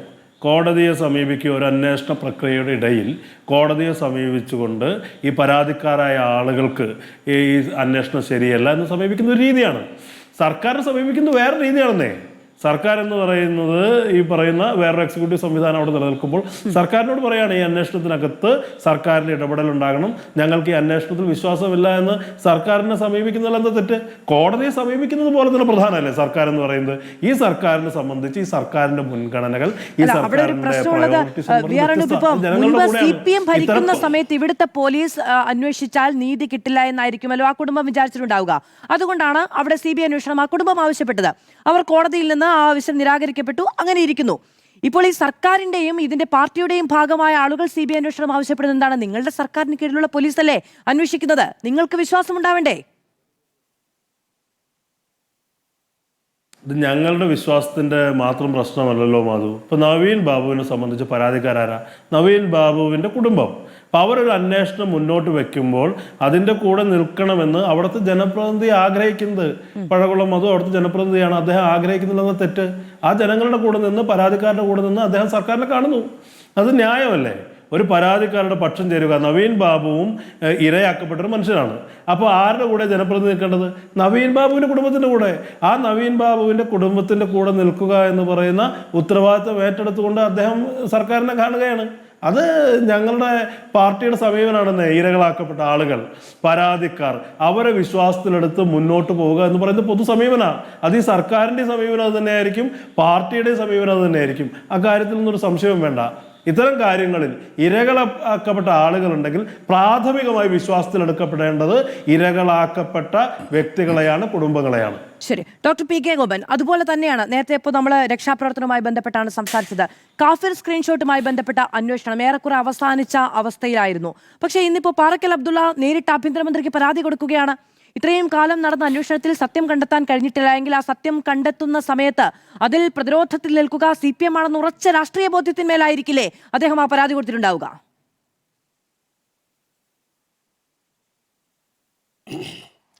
ശ്രീമതി മാധു, ഞാൻ പറഞ്ഞില്ലേ, ഭരണം മാറി വരുമ്പോൾ പല കേസും അന്വേഷിക്കുന്നതിന് വേണ്ടി പുതിയ പരാതി കൊടുക്കാം, അന്വേഷിക്കാം. ഏതെങ്കിലും സത്യം മറഞ്ഞു കിടക്കുകയോ മറച്ചു വെക്കപ്പെടുകയോ ചെയ്തിട്ടുണ്ടെങ്കിൽ അത് വെളിച്ചത്ത് കൊണ്ടുവരാം. അതിനെല്ലാം ഞങ്ങളുടെയൊക്കെ പിന്തുണയുണ്ട്. പക്ഷേ നമ്മൾ ഇത്ര ആവേശത്തോടുകൂടി ശ്രീ മാധു ഉൾപ്പെടെ ഇത് പറയുമ്പോൾ മാധുവിൻ്റെ അറിവിൻ്റെ മണ്ഡലത്തിലുണ്ടോ ഈ കൂത്തുപറമ്പ് വെടിവെപ്പ്? ഇത് രണ്ടും കൂടെ ഒന്ന് താരതമ്യം ചെയ്യുമ്പോൾ മനസ്സിലാക്കേണ്ടത് Z+ കാറ്റഗറി ഉള്ള ആളാണ് ഇന്ത്യയിലെ മുഖ്യമന്ത്രിമാർ. അവിടെ ഒരു ജനകീയ പ്രതിഷേധം നടക്കുന്നു. സ്വാഭാവികമായിട്ട് നടത്താനുള്ള അവകാശം ജനങ്ങൾക്കുണ്ട്, രാഷ്ട്രീയ പാർട്ടികൾക്കുണ്ട്. അത് തിരിച്ചറിയാൻ കഴിയും സെക്യൂരിറ്റി സേനയ്ക്ക്. അതിനാവശ്യമായ പ്രതിരോധ മാർഗം സ്വീകരിക്കാം. പക്ഷേ ഒരു നക്സലിസ്റ്റ് മോഡലിലോ ഒളിവ് മോഡലിലോ 2-3 പേര് ചീറിപ്പാഞ്ഞു പോകുന്ന വാഹനത്തിൻ്റെ മുമ്പിലേക്ക് എടുത്തു ചാടുമ്പോൾ ഉള്ള സ്ഥിതി അതല്ല. കൂത്തുപറമ്പിലുണ്ടായ എന്താണെന്ന് ശ്രീമതി മാധുവിന് അറിയുമോ? കൂത്തുപറമ്പ് വെടിവെപ്പെന്ന് പറഞ്ഞാൽ ആയിരക്കണക്കിന് ചെറുപ്പക്കാർ അവിടെ കരിങ്കൊടിയുമായിട്ട് നിൽക്കുകയാണ് റോഡ് സൈഡിൽ. ബഹുമാനപ്പെട്ട മന്ത്രി സ്പോട്ടിലെത്തിയില്ല. എത്തുന്നതിന് മുമ്പ് ഇവരെ പിരിച്ചുവിടാൻ വെടിവെപ്പ് നടത്തുക ചെയ്തേ. 5 പേർ മരിച്ചു. ഒരാൾ ഈ അടുത്ത സമയത്താണ് മരിച്ചത്. വെടിയേറ്റ് 10-30 കൊല്ലക്കാലം കിടക്കയിലായിരുന്നു. ഈ ഒരു സാഹചര്യം UDF ഭരിക്കുമ്പോൾ കേരളത്തിലെ 5 DYFA ചെറുപ്പക്കാരെ മന്ത്രി വരുന്നുവെന്ന കാരണത്താൽ വെടിവെച്ച് കൊന്ന സ്ഥലമാണിത്. ഇനി നേരത്തെ ഇവിടെ ജേക്കബ് ചോർ സാർ പറഞ്ഞ അടിയന്തരാവസ്ഥയിലാണ് കേരളത്തിലെ ഏറ്റവും വലിയ പോലീസ് നരനായിട്ടുണ്ടായത്. ഞങ്ങൾ 1957 കേരളത്തിൽ അധികാരത്തിൽ വരുമ്പോൾ പോലീസിന്റെ അന്ന് മുഖ്യമന്ത്രി തന്നെയാണ് പോലീസ് കൈകാര്യം ചെയ്തത്. EMS അന്ന് പ്രഖ്യാപിച്ച ഒരു കാര്യമുണ്ട്. ഇതുവരെ പോലീസിനെ ജന്മിമാർ അവരുടെ ആവശ്യത്തിന് വേണ്ടി ഗൂണ്ടകളെ പോലെ ഉപയോഗിക്കുകയായിരുന്നു. ഇനി മുതൽ കേരളത്തിലെ ജനകീയ സമരങ്ങളിൽ പോലീസ് പോലെ പോലീസിനെ ഉപയോഗിച്ചിട്ടുണ്ടെങ്കിൽ അന്ന് അതിന് ഉത്തരവിട്ട പോലീസ് ഉദ്യോഗസ്ഥൻ ഇന്ന് ആരാണ്? ശ്രീ PK ഗോപൻ, എന്റെ അറിവിന്റെ മണ്ഡലത്തിൽ നിന്ന് ചോദിക്കുകയാണ്, അങ്ങ് പറയൂ. അല്ല, ആരായാലും പോലീസിന്റെ പേരിൽ നടപടി സ്വീകരിക്കാൻ പോലീസിനെ തുടർന്ന് എന്തൊക്കെ പോസ്റ്റ് ഇരുത്തണം എന്നുള്ള IPS കേഡേഴ്സാണ്. അത് സ്റ്റേറ്റ് ഗവൺമെൻറ്റിൻ്റെ ഇഷ്ടത്തിനനുസരിച്ച് ചെയ്യാൻ പറ്റുന്ന കാര്യമല്ല. അവർക്ക് കോടതിയും ഉണ്ട്, അവരുടെ മുമ്പിൽ മറ്റു ചില നിയമപ്രശ്നങ്ങളും ഒക്കെ ഉണ്ട്. അതുകൊണ്ടൊരു ഗവൺമെൻറ് ഇങ്ങോട്ട് മാറി വരുമ്പോൾ ഇപ്പോൾ നേരത്തെ പ്രിയപ്പെട്ട ശ്രീ അനൂപ് പറഞ്ഞു ഞങ്ങൾ ട്രാൻസ്ഫർ ചെയ്യുന്നു. യഥാർത്ഥത്തിൽ ഇടതുപക്ഷ അധികാരത്തിൽ ഇരിക്കുമ്പോൾ സർക്കാർ ജീവനക്കാർക്ക് ട്രാൻസ്ഫറിന് നോംസ് കൊണ്ടുവന്നതാ. നിങ്ങൾ ട്രാൻസ്ഫർ ചെയ്യുന്നു. ട്രാൻസ്ഫർ ചെയ്യാനും ചില ചെറിയ നടപടികളൊക്കെ സ്വീകരിക്കാനുമേ നിങ്ങൾക്ക് അധികാരമുള്ളൂ. അല്ലെങ്കിൽ ഞങ്ങൾ അധികാരത്തിൽ ഞങ്ങൾക്ക് അധികാരമുള്ളൂ. അതുകൊണ്ട് കൂത്തുപറമ്പ് വെടിവെപ്പിന് നേതൃത്വം കൊടുത്ത പോലീസിനെ തല്ലിക്കൊല്ലാനും സർവീസിൽ നിന്ന് പിരിച്ചുവിടാനുള്ള അധികാരമൊന്നും സംസ്ഥാന ഗവൺമെന്റ്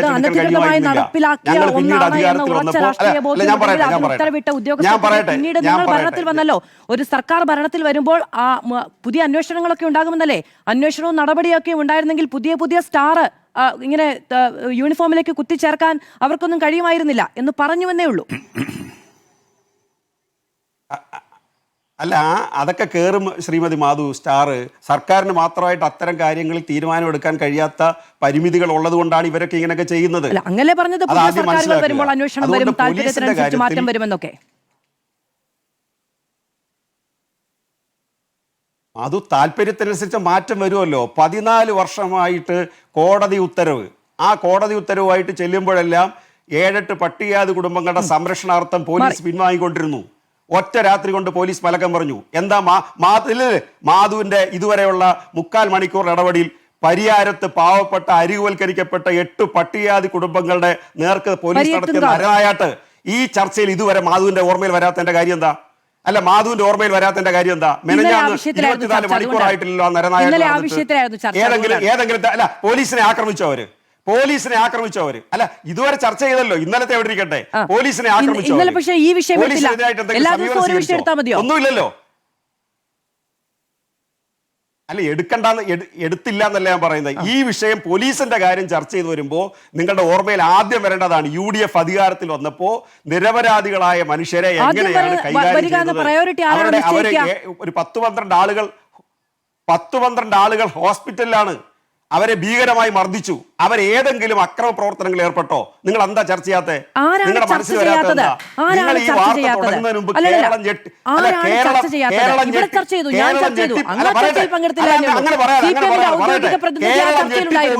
കേരളം ഞെട്ടിപ്പോകുന്ന 2-3 പ്രഖ്യാപനങ്ങൾ ഉണ്ടായി. കേരളത്തിലെ 6 ലക്ഷം മനുഷ്യരുടെ വീട് കൊടുത്ത ലൈഫ് മിഷൻ നിർത്തലാക്കാൻ തീരുമാനിക്കുന്നു. കിഫ്ബി എടുത്തു കളയാൻ തീരുമാനിക്കുന്നു. ഇന്ന് കേരളത്തിൽ ഏറ്റവും എല്ലാം ചർച്ച ചെയ്യുന്നുണ്ട്. നിങ്ങളുടെ അജണ്ടയ്ക്ക് എങ്ങനെ തലവെച്ച് തരാതിരുന്നോ അതുപോലെ തന്നെ ഈ സർക്കാരിന്റെയും അജണ്ടയ്ക്ക് തലവെച്ച് കൊടുക്കില്ല എന്ന് ഉറപ്പ് എനിക്ക് മിനിമം ഈ പണി ചെയ്യുമ്പോഴുണ്ട് ഡോക്ടർ PK ഗോപൻ. അതുകൊണ്ട് ഇന്നലെ ആ 2 വിഷയം ഞാൻ ചർച്ച ചെയ്തു. നിങ്ങൾ അധികാരത്തിലിരുന്നപ്പോൾ അങ്ങനെ ഉണ്ടെങ്കിൽ അങ്ങ് പറയൂ. നിങ്ങൾ അധികാരത്തിലിരുന്നപ്പോൾ അങ്ങനെ ഉണ്ടെങ്കിൽ അങ്ങ് പറയൂ, ഒരനുഭവം ഉണ്ടെങ്കിൽ പറയൂ. എത്ര തവണ ഡോക്ടർ പി കെ ഗോപനും ഞാനും തമ്മിൽ നിങ്ങളുടെ സർക്കാർ അധികാരത്തിലിരുന്നപ്പോൾ തർക്കമുണ്ടായിട്ടുണ്ട്? എത്ര തവണ ഇതേപോലെ ചോദ്യം ചോദിച്ചിട്ടുണ്ട്, ഇതുപോലെ വിരൽ ചൂണ്ടി ചോദ്യം ചോദിച്ചിട്ടുണ്ട്? അതിപ്പോഴും തുടരും, ഈ സർക്കാരിന്റെ കാലത്തും തുടരും. ഒരു തർക്കവുമില്ല. അങ്ങനെ ഉണ്ടായില്ലെങ്കിൽ അങ്ങേക്ക് ചോദിക്കുകയും ചെയ്യാം. അതിലൊന്നും ഒരു തർക്കവുമില്ല ഡോക്ടർ പി കെ ഗോപൻ. പരിയത്തുംകാവും അതിനോടൊപ്പം അങ്ങുന്നയിച്ച ലൈഫ് പദ്ധതി ഇന്നലെ ചർച്ച ചെയ്തു. വളരെ പ്രാഥമികമായ ഒരു സൂചന തദ്ദേശ വകുപ്പിൽ നിന്ന് കിട്ടിയ സമയത്ത് ലൈഫുമായി ബന്ധപ്പെട്ടൊരു ചോദ്യമുണ്ടായി, എന്ന ചർച്ചയുണ്ടായി. മാത്രമല്ല, ലൈഫിൽ തൊട്ടുകളിക്കുക എന്ന് പറഞ്ഞാൽ ജനങ്ങളുടെ ലൈഫിൽ തൊട്ടുകളിക്കുകയാണ് എന്ന് പറഞ്ഞുകൊണ്ടാണ് ചർച്ച തുടങ്ങിയത്. എനിക്ക് ബോധ്യമുണ്ട് ഞാൻ ചെയ്യുന്ന പണി എന്താണെന്ന്. അങ്ങ് പറഞ്ഞോളൂ.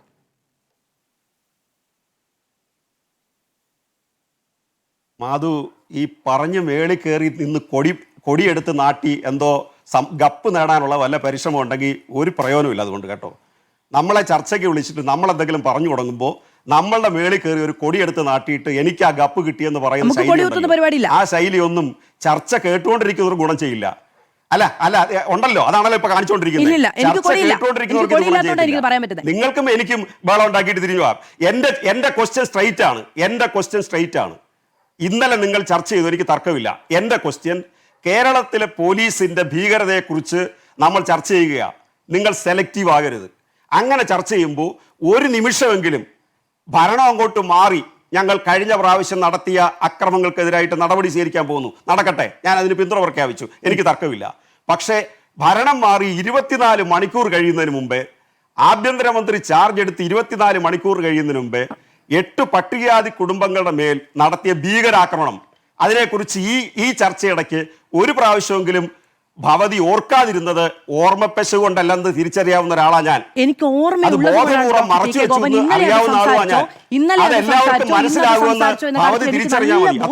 കൊണ്ടാണ് ഞാനത് സംസാരിക്കാതെ ഇരിക്കുകയും ചെയ്യുന്നത്. അങ്ങ് ഞാൻ ഉറപ്പായും അടുത്ത ചോദ്യം സ്വാഭാവികമായും അത് ചോദിക്കുകയും ചെയ്യും. മാത്രമല്ല, ഞാൻ വായിക്കുന്ന വാർത്തകൾ ഏതെങ്കിലും ഈ പറയുന്നത് പോലെ 1 ലക്ഷത്തിൽ ഊന്നിയിട്ടുള്ള വാർത്തകളല്ല. അതുകൊണ്ട് തന്നെ ഇന്ന് എന്താണ് അവിടെ സംഭവിച്ചത് എന്നും ഇന്ന് എന്താണ് തീരുമാനം വന്നത് എന്നും എനിക്ക് ബോധ്യമുണ്ട്. ഈ കാര്യം നടപ്പിലാക്കുന്നതിൽ സാവകാശം തേടി കോടതിയെ സമീപിക്കുമെന്ന് സർക്കാർ പറഞ്ഞിട്ടുണ്ട്. അങ്ങ് പറഞ്ഞതുപോലെ 24 മണിക്കൂറിനുള്ളിൽ സംഭവിച്ച കാര്യമാണ്. മന്ത്രി റോജി എം ജോണിനെ അവിടുത്തെ നാട്ടുകാരുമായി സംസാരിക്കാൻ തീരുമാനിച്ചിട്ടുണ്ട്. അത്തരം ചർച്ചകൾ നടക്കുന്നുണ്ട്. തീരുമാനമാകുമെന്ന സർക്കാർ ഉത്തരവിൽ അല്ലെങ്കിൽ സർക്കാർ നിലപാടിൽ വിശ്വാസമുണ്ടെന്ന് സമരക്കാർ പറയുകയും ചെയ്യുന്ന സാഹചര്യം ഉണ്ടായിട്ടുണ്ട് എന്നുള്ളത് കൊണ്ട് കൂടിയാണ്.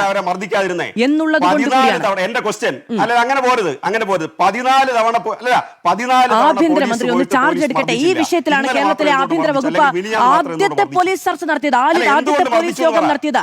അങ്ങ് പറഞ്ഞതുപോലെ 24 മണിക്കൂറിനുള്ളിൽ MLA സത്യപ്രതിജ്ഞ ചെയ്യുന്നതിനും ആഭ്യന്തര വകുപ്പ് ചുമതല ഏറ്റെടുക്കുന്നതിനും മിനിറ്റുകൾ വെച്ചാണ് അതുണ്ടായത്. ഇനി ഞാൻ ഒരു കാര്യം കൂടി ഇത്രയും തർക്കിച്ച സ്ഥിതിക്ക് പറയാം.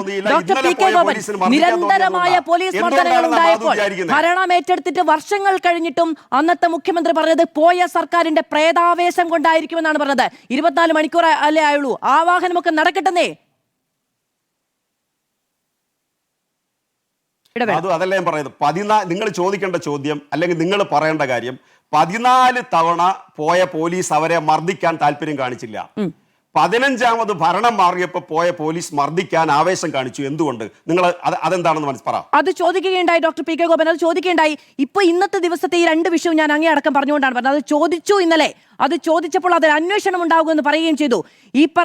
ഇത് ഈ 24 മണിക്കൂറിനകം തീരുമാനം വേണമെന്ന് പറയുന്ന നിലപാട് 2-3 വർഷം മുമ്പത്തെ കാര്യം ചോദിച്ചപ്പോഴാണ് കേട്ടോ എടുത്തിരുന്നത്. നാട്ടുകാർ കേൾക്കും എന്ന് ഞാൻ ഒന്ന് ഓർമ്മിപ്പിക്കാൻ താല്പര്യപ്പെടുന്നു doctor P K Gopan. George Padippara, ഇന്നിപ്പോ മുൻ തദ്ദേശ വകുപ്പ് മന്ത്രി MB രാജേഷ് ഒരു ഫേസ്ബുക്ക് പോസ്റ്റ് ഇട്ടു.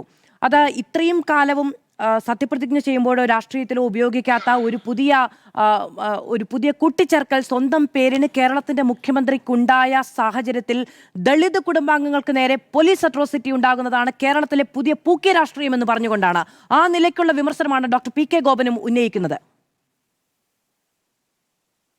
എനിക്കിതൊക്കെ കേൾക്കുമ്പോൾ സത്യം പറഞ്ഞിട്ടുണ്ടെങ്കിൽ വല്ലാത്ത ഒരു തമാശയായിട്ട് തോന്നുന്നത്. അതായത് സ്വന്തം ഭരണകാലത്ത് നിരന്തരമായി നടന്ന പോലീസ് വേട്ടയ്ക്കെതിരെയോ ചെറുപ്പക്കാരെ ക്രൂരമായി തല്ലിച്ചതച്ചപ്പോൾ ഒന്നും തോന്നാത്ത ഒരു അധികാരത്തിലെത്തി 2-3 ദിവസമായിട്ടുള്ളൂ. കുറെ കാലമായിട്ട് നിലനിൽക്കുന്ന ഒരു വിഷയത്തിലാണ് അവിടുത്തെ കുടിയിറക്കമായിട്ട് ബന്ധപ്പെട്ടുള്ള വിഷയം. അവിടെ പോലീസ് ഈ രീതിയിലുള്ള അട്രോസിറ്റിക്ക് പോലീസ് നിർദ്ദേശത്തിനനുസരിച്ച് ചെയ്താണെന്ന് ഞാൻ വിചാരിക്കുന്നില്ല. അവിടെ പലവട്ടം പോയി 15 തവണ 16 തവണ അവിടെ പോയി കുടിയിറക്കാൻ കോടതി ഉത്തരവ് പ്രകാരം പോയി, അത് നടന്നില്ല. അതുകൊണ്ട് നടക്കാതെ വന്നതുകൊണ്ട് ഇന്നലെ ബലപ്രയോഗം അത് അന്വേഷിക്കുമെന്ന് പറഞ്ഞു.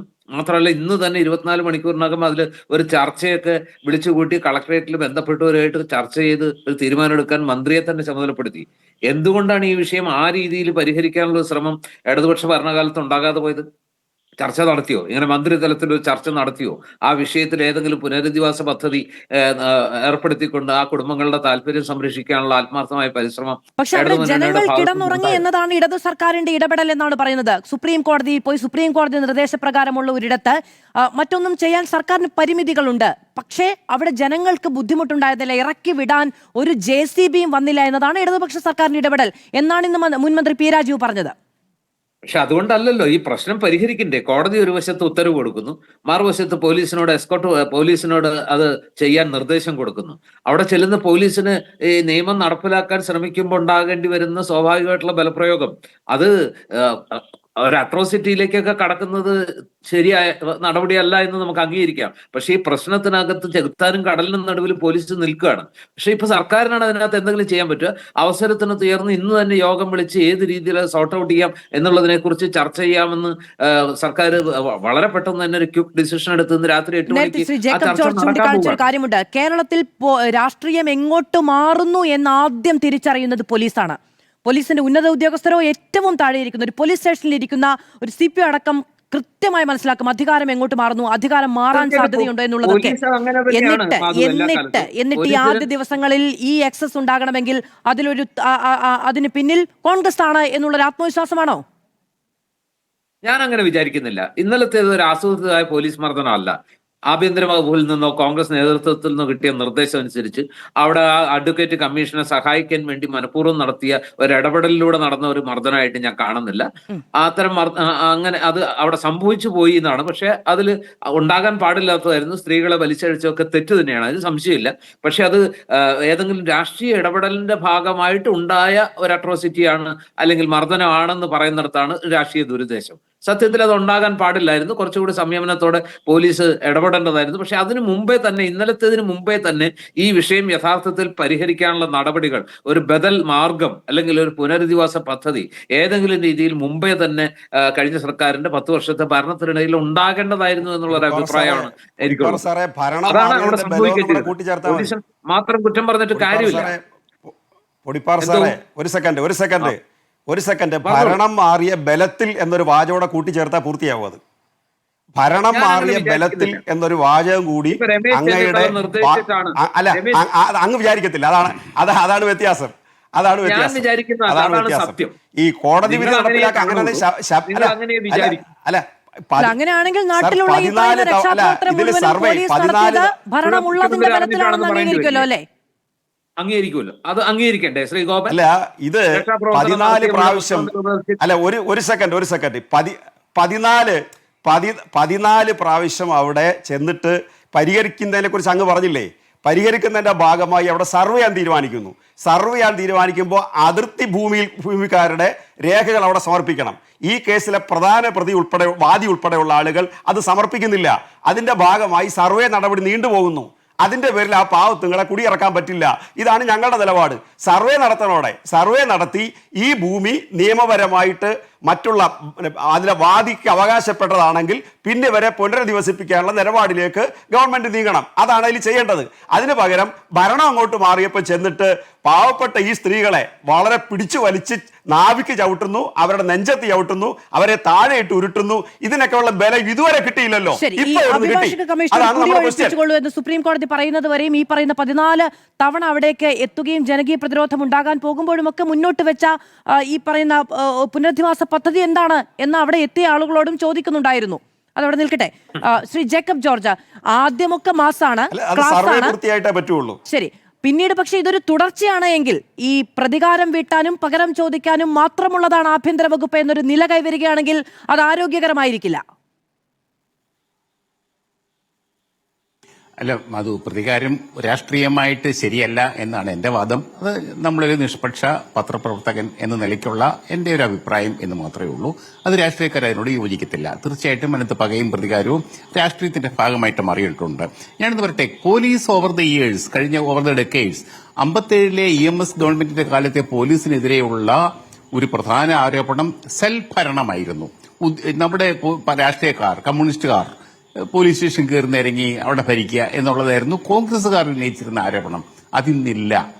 കേരളത്തിൽ സെൽഫ് ഭരണം എന്നുള്ളത് ഒരുപക്ഷെ കമ്മ്യൂണിസ്റ്റ് പാർട്ടി തന്നെ പിന്നീട് മുന്നണിയായി, ആ ഇടതു മുന്നണിയായി അതൊക്കെ മാറിയിട്ടുണ്ടാവും. പിന്നീട് നേരത്തെ ഗോപൻ പറഞ്ഞതുമാതിരി വിദ്യാഭ്യാസമുള്ള ധാരാളം പോലീസുകാർ രംഗത്തേക്ക് വന്നു. പാർട്ടിയും ഒത്തിരി മാറി.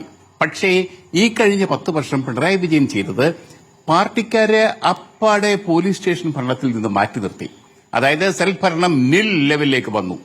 ഒരു പക്ഷേ അതൊരു ഭൂഷണമാണ്.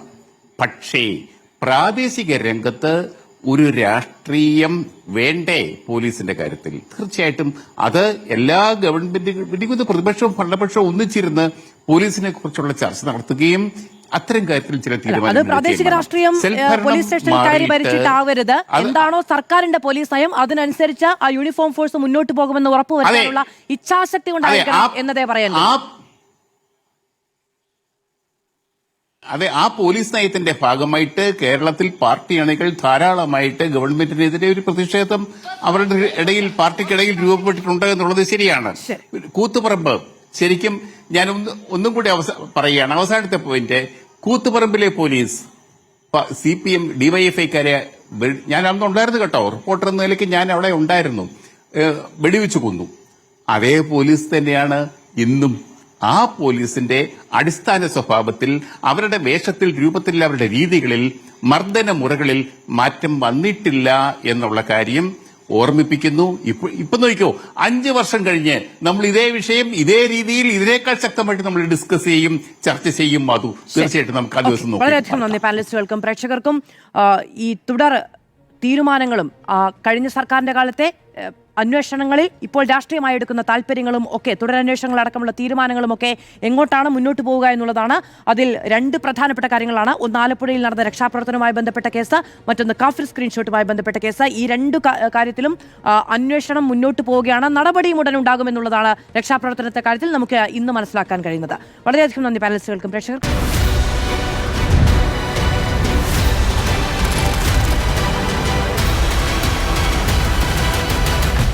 Debate with Madhu Saji.